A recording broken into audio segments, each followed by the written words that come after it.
Hello mister, welcome to bike my channel. MSc gas chromatography में हम जो gas chromatography की स्टडी कर रहे थे, हम लास्ट वीडियो में कैरियर गैस की स्टडी कर चुके थे कि carrier flow of rate of carrier gas की कैरियर गैस जो होती है उसका फ्लो कैसा कैसा होता है। यह सिर्फ कैरियर गैस की स्टडी हम लास्ट वीडियो में कर चुके थे। उसके बाद हमारा जो गैस क्रोमेटोग्राफी में जो नेक्स्ट आता है कि इंजेक्टर, सैंपल इंजेक्टर। देखिए सैंपल इंजेक्टर क्या है कि हम सैंपल को इंजेक्ट कैसे करते हैं। जो इंस्ट्रूमेंट होता है गैस क्रोमेटोग्राफी का इंस्ट्रूमेंट होता है, कॉलम होता है। कॉलम में सैंपल को इंजेक्ट कैसे किया जाता है। देखिए जो मेनली जो इंजेक्ट किया जाता है सैंपल को टू टाइप से किया जाता है, split injector and splitless injector. लेकिन हम उसमें ऑटोमेटिक इंजेक्टर की भी स्टडी करेंगे इसी वीडियो में। अब देखिए जो स्प्लिट इंजेक्टर्स होता है, एक स्प्लिटलेस इंजेक्टर होता है। स्प्लिट इंजेक्टर ये है, स्प्लिट इंजेक्टर ये होता है कि जो सैंपल होता है ना, जो हम यहाँ से सैंपल इंजेक्ट करते हैं, सिरिंज के द्वारा सैंपल को इंजेक्ट किया जाता है तो टू पार्ट में स्प्लिट हो जाता है। मतलब जब स्प्लिट होता है जो इंजेक्ट, जैसे हम सैंपल को इंजेक्ट करते हैं तो कुछ तो इसमें कॉलम में चला जाता है कुछ सैंपल, लेकिन कुछ ही वेस्ट मटेरियल के थ्रू बाहर निकल जाता है, वेस्ट मटेरियल एटमॉस्फेयर में चेंज हो जाता है। जो सैंपल इंजेक्ट के द्वारा, स्प्लिट इंजेक्टर के द्वारा सैंपल को इंजेक्ट किया जाता है। वहीं स्प्लिट लेस इंजेक्टर की अगर हम बात करें, स्प्लिट लेस इंजेक्टर में जब हम सैंपल को इंजेक्ट करते हैं तो सारा का सारा सैंपल कॉलम में जाता है। फिर उसके बाद वो जो कैरियर गैस होती है उसके द्वारा उसको प्रेशर के द्वारा कॉलम में भेज दिया जाता है। फिर वहां से इंजेक्ट एनालिसिस होकर डिटेक्टर के द्वारा एनालाइज कर लिया जाता है। फिर ग्राफ के द्वारा हमारे उसकी क्वालिटेटिव और क्वांटिटेटिव पता चल जाती है कंपोनेंट की, कंपोनेंट कौन सी क्वालिटी का है और कौन सी कितनी क्वांटिटी में कंपोनेंट प्रेजेंट है। तो अब हमें सिंपल सैंपल इंजेक्टर की बात करनी है कि सैंपल को इंजेक्ट कैसे किया जाता है और कितने टाइप के इंजेक्टर प्रेजेंट होते हैं गैस क्रोमेटोग्राफी में। ओके, तो उसके बाद है स्प्लिट इंजेक्टर। देखिए स्प्लिट इंजेक्टर मैंने आपको स्प्लिट इंजेक्टर जो जब हम सैंपल को इंजेक्ट करेंगे वो टू पार्ट में डिवाइड हो जाएगा। एक पार्ट तो उसमें कॉलम में चले जाता है, लेकिन कुछ पार्ट उसका वेस्ट मटेरियल के थ्रू बाहर निकल जाता है, एटमॉस्फेयर में चेंज हो जाता है। अब देखिए जो सैंपल होता है, मान लीजिए आपका 1.70 के समथिंग ये आपका कॉलम में जाता है और वेस्ट हो जाता है। मतलब एक भाग तो मान लीजिए आपका कॉलम में जाएगा बहुत ही स्मॉल अमाउंट में, और ज्यादातर मोस्टली इसका वेस्ट हो जाता है। अब देखिए जो ये यहाँ पर जो लगा हुआ होता है ये कुछ इस तरीके से होता है। जो इंजेक्टर होता है, इंजेक्टर बॉक्स इस तरीके, ये कॉलम होता है, ये कॉलम हुआ ना, ये कॉलम हुआ, यहाँ पे कॉलम इंजेक्टर आता है, यहाँ पे एक दूसरा कॉलम यहाँ से ज्वाइन हो जाता है, पाइप होता है ना। अब जैसे यहाँ पे इस तरीके से होल होता है ऊपर जहाँ इंजेक्टर में होता है, जहाँ पे सिरिंज डाल जाती है, इंजेक्शन है ना, ये सिरिंज है। अब सिरिंज में हम सैंपल को फिल करते हैं, ये नीडल के द्वारा इसमें इंजेक्ट होता है। कुछ तो इस कॉलम के द्वारा ये यहाँ पर पहुंच जाता है, जैसे यहाँ पर इंजेक्ट हुआ ना, कुछ वेस्ट मटेरियल के यहाँ पे वेस्ट एटमॉस्फेयर में चेंज हो जाता है, जिसको वेस्ट मटेरियल कहा जाता है।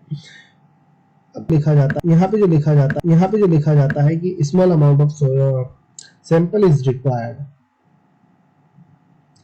a single needle is required, syringe of needle। देखिए सिरिंज ऑफ नीडल की रिक्वायर्ड होती है, इसके लिए रिक्वायर्ड क्या क्या चीज होती है। Small amount of sample is required,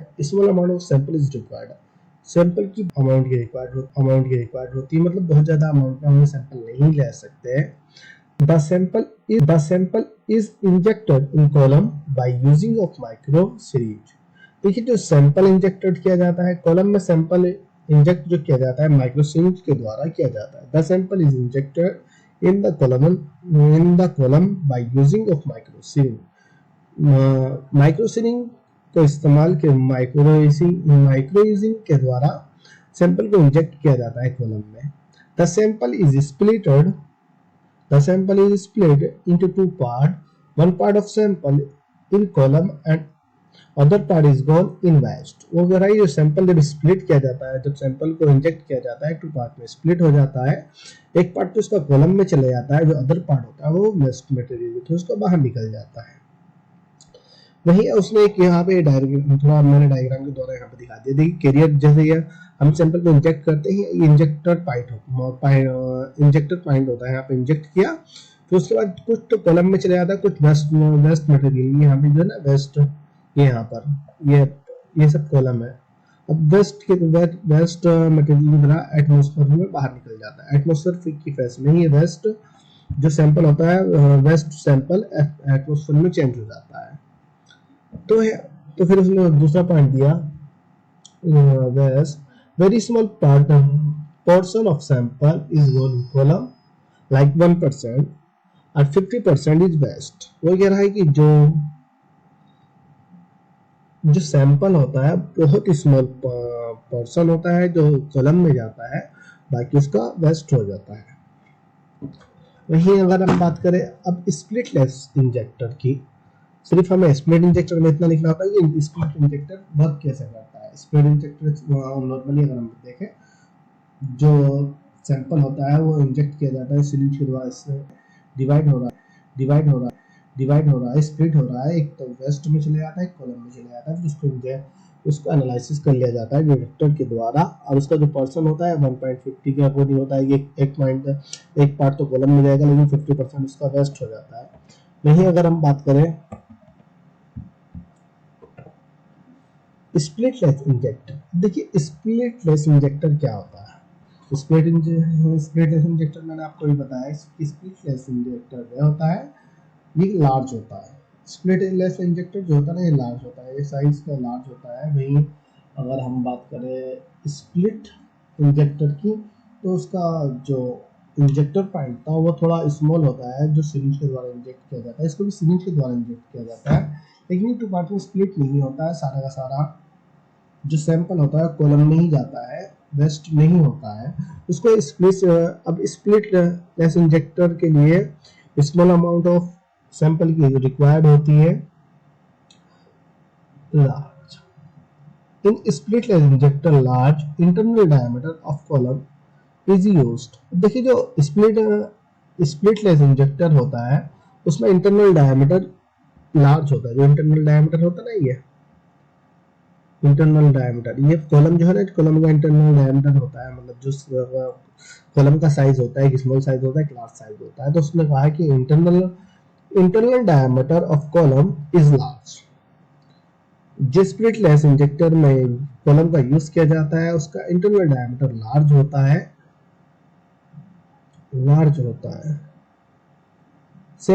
The sample is injected by using of microsyringe. The sample is injected by using of microsyringe in column. माइक्रोसिरिंज के द्वारा सैंपल को इंजेक्ट किया जाता है कॉलम में।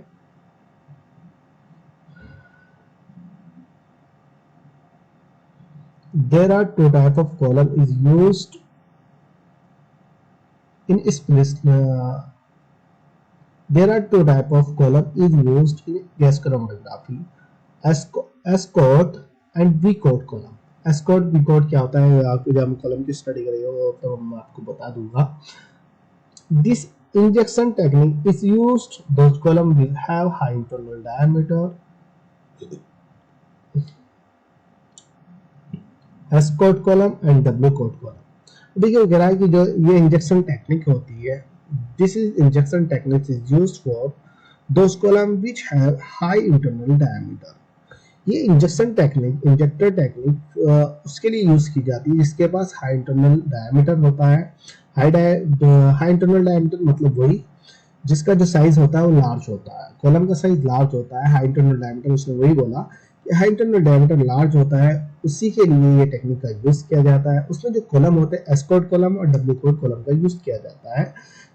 Escort and W COT column के पास ही हाई इंटरनल डायमीटर होता है।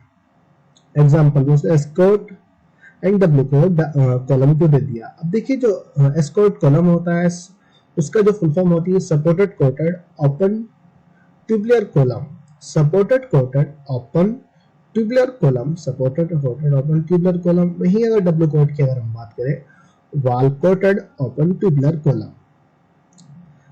Wall coated open tubular column W code की फुल फॉर्म होती है। तो इसमें जो इस स्प्लिटलेस इंजेक्टर में जो कॉलम यूज किए जाते हैं, S code and W COT column का यूज किया जाता है। ये एस कोड इसमें आएगी। अब देखिए वी कोड जो होता है वो भी मैं आपको आगे बताऊंगा, जो कॉलम की स्टूडेंट डिटेल में पढ़ेगी, क्योंकि कॉलम इसमें इंपोर्टेंट पार्ट होता है। कॉलम और डिटेक्टर जो मोस्टली एग्जाम में पूछा जाता है, कॉलम और डिटेक्टर के बारे में, गैस क्रोमेटोग्राफी के बारे में वो पूछता है। अब ये आपका जो इंस्ट्रूमेंट था मैंने सबसे शुरू में बता दिया, जब गैस क्रोमेटोग्राफी को हमने पढ़ा था, ये कैरियर गैस थी, ये प्रेशर रेगुलेटर था, ये पिछली लास्ट वीडियो देख लीजिए। इस ये जो डायग्राम है इसके बारे में मैंने सबसे स्टार्टिंग में बता चुका हूँ। फिर अगर हम उसके बाद करते हैं ऑटोमेटिक इंजेक्टर की बात करते हैं। देखिए ऑटोमेटिक इंजेक्टर क्या होता है, ऑटोमेटिक इंजेक्टर का हमारा ये तो देखिए ऑटोमेटिक इंजेक्टर जो होता है, अब इसमें जो सैंपल होता है उसमें सैंपल फिल कर दिए जाते हैं। एक ट्रे होती है, ट्रे में ग्लास एम्प्यूल होते हैं, ग्लास एम्प्यूल में हम सैंपल को फिल कर देते हैं। 10 तरीके के सैंपल, 20, 30, 40, 50, 60, 70, 80, मतलब 150, 2 से लेके 150 तक के सैंपल हम उसमें फिल कर देते हैं। जितने भी हमारे 10 सैंपल हो या 20 सैंपल हो या 30 टाइप के हो या 40 टाइप के सैंपल हो, जब उनको हम फिल कर देते हैं तो फिर वो ऑटोमेटिकली इंजेक्टर होता है, जो ऑटोमेटिकली एक एम्प्यूल के जो एम्प्यूल में जो सैंपल फिल होता है उसको इंजेक्ट कर लेता है, फिर उसको एनालिसिस कर लेता है, उसको ग्राफ के द्वारा उसका रिजल्ट दे देता है, फिर दूसरे सैंपल को इंजेक्ट कर लेता है, फिर तीसरे टाइप के सैंपल को। तो ये ऑटोमेटिकली इंजेक्टर होता है। इसमें बस एक बार मशीन में फिल कर दीजिए, ऑटोमेटिकली इंजेक्ट करता रहता है, जिसको ऑटोमेटिक इंजेक्टर कहा जाता है। देखिए जो ऑटोमेटिकली इंजेक्टर होता है वो यहीं पर फिल होता है। उसमें सिर्फ ये ट्रे होती है ना, ट्रे एक मशीन है, ये मशीन का सिस्टम है जो दिखाया जा रहा है ना, मशीन का सिस्टम है जिसमें जो प्रेशर रेगुलेटर है, ये सारी चीजें प्रेजेंट होती है। देखिए ट्रे होती है कुछ इस तरीके से होती है, अगर हम सामने से देखें इस तरीके गोल दिखाई देती है। ये इसमें फिल कर दी जाती है। एम्प्यूल ट्यूब होती है, ग्लास एम्प्यूल ट्यूब होती है। एम्प्यूल ये ट्यूब इस तरीके से होती है, जैसे हमारे यहाँ पे कैपिलरी ट्यूब होती है या टेस्ट ट्यूब आती है, जो लैब में यूज की जाती है। टेस्ट ट्यूब होती है, कैपिलरी ट्यूब। कैपिलरी ट्यूब बहुत छोटी सी होती है, तो कैपिलरी ट्यूब ये छोटी छोटी ट्यूब होती है जो इसमें सैंपल फिल करके यहाँ पे इसमें रख दिया जाता है। ये 10 टाइप की हो सकते हैं, 50 टाइप की, 70 टाइप की, मतलब 2 से लेके 70 टाइप तक के सैंपल हो जाते हैं। अब इसमें बार बार अगर देखिए आप एक एक करके यूज कर रहे हैं, मतलब स्प्लिट लेस या स्प्लिट इंजेक्टर के द्वारा इसको इंजेक्ट करा रहे हैं, तो आपको एक सैंपल को चेंज करना पड़ेगा। लेकिन आप इसमें एक साथ रख सकते हो और आराम से ये बाद में वर्क करने लगता है, ऑटोमेटिकली वर्क करने लगता है। इसको बार बार चेंज करना नहीं पड़ता है, मशीन खुद ही अपने अकॉर्डिंग सैंपल ले लेती है और आपको ग्राफ रिजल्ट देती रहती है, ग्राफ के थ्रू रिजल्ट देती रहती है, जिसको ऑटोमेटिकली इंजेक्टर कहा जाता है। ये थ्योरी में हमने कुछ और नहीं, थ्योरी में भी ये लिखा है कि जो ऑटोमेटिकली इंजेक्टर होता है उसमें 2 से 150 तक सैंपल रख सकते हैं और ये ऑटोमेटिकली इंजेक्ट होता है।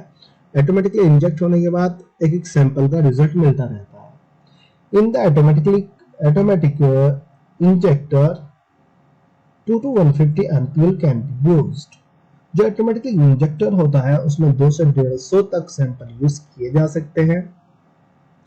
और इन automated injector no need of attenders. जो ऑटोमेटिकली इंजेक्टर होता है उसमें प्रेजेंस की नीड नहीं होती, मतलब जो कि आदमी उसमें प्रेजेंट हो या आदमी का होना जरूरी है। बस एक बार आप फिल कर दीजिए, फिर उसके बाद आप अलग कुछ भी काम कर सकते हो। ऑटोमेटिकली इंजेक्ट करता रहता है, ऑटोमेटिकली आपको रिजल्ट देता रहता है। तो उसने बोला है कि इस जो ऑटोमेटिकली इंजेक्टर होता है उसमें अटेंडेंट की नीड नहीं होती है और 2 से 150 तक सैंपल भी यूज किया जा सकता है। 10 sample so no need of automatic injector. Step by step on glass ampule sample is used and result is provided by graph. उसने कहा कि स्टेप बाय स्टेप जो ग्लास एम्प्यूल होता है, ग्लास एम्प्यूल में जो सैंपल होता है, step by step glass all glass ampule sample is used and provided the result by graph.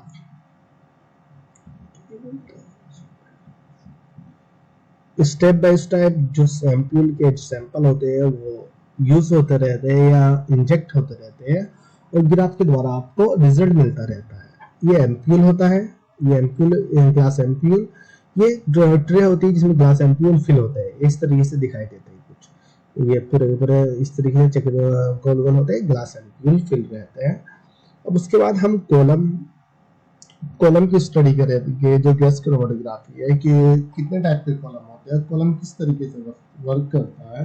जो कॉलम होते हैं ना, कॉलम ये जो सैंपल डाला जाता है इसमें कितने टाइप के कॉलम यूज किए जाते हैं। देखिए कॉलम मोस्टली दो टाइप के होते हैं, लेकिन जो जो दो टाइप के कॉलम होते हैं, एस कोड और वी कोड, लेकिन उसमें भी टाइप्स आते हैं। एक टाइप में 3 टाइप के कॉलम आते हैं, उनकी स्टडी हम नेक्स्ट वीडियो में करेंगे।